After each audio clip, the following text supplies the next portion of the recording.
handsome, the star quarterback of the Ravens football team, the hottest guy on campus.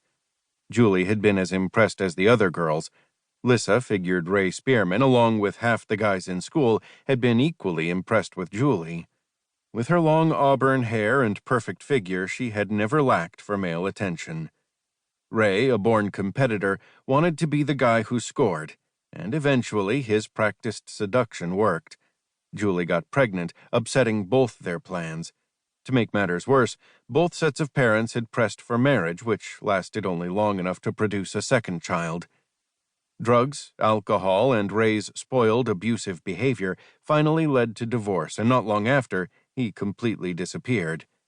Then, last month, he had contacted her. Now he was in Dallas. Julie had been terrified of Raymond during the years they were married. She was even more afraid of him now. Lissa stepped on the gas. Colt Wheeler drove his black Mustang up in front of the house on Loganwood Street. A simple gray brick ranch style with freshly painted white trim. Until last month, Colt had been a ranger stationed at Fort Benning, Georgia, but injuries from an exploding IED had cost him an eye and left him riding a desk far too long.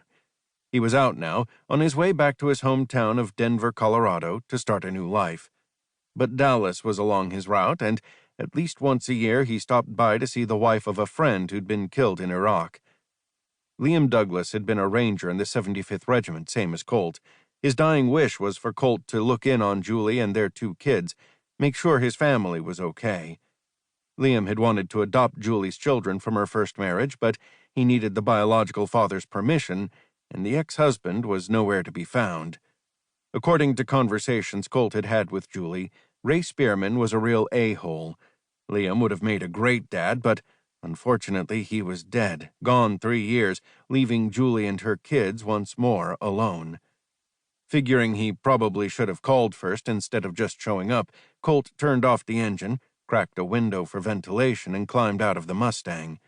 His knock on the door went unanswered. He knocked again, and someone lifted the curtain to see who was outside. Then the door swung open. "Colt!" Julie threw her arms around his neck in an unexpected greeting that put him on alert. "Thank God you're here. Come inside, please." Her face was pale, and he could see the fear in her eyes. "What's happened? What's going on?" Julie shut the door behind him. She was trembling. "My ex-husband was just here.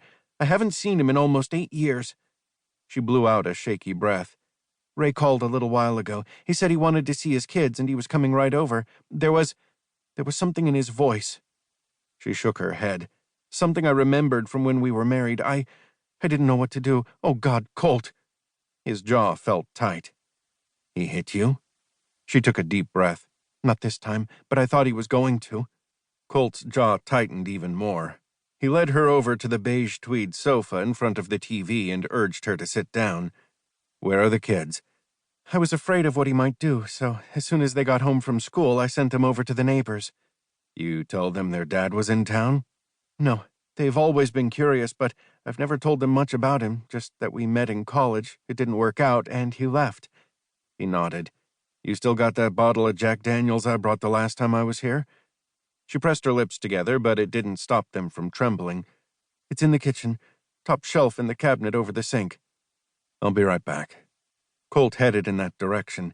He had visited Julie several times since the explosion that had taken his right eye, so the black patch and the scar along his jaw were no longer a shock. Even the kids didn't notice them anymore. He poured some of the whiskey into a glass and carried it back into the living room.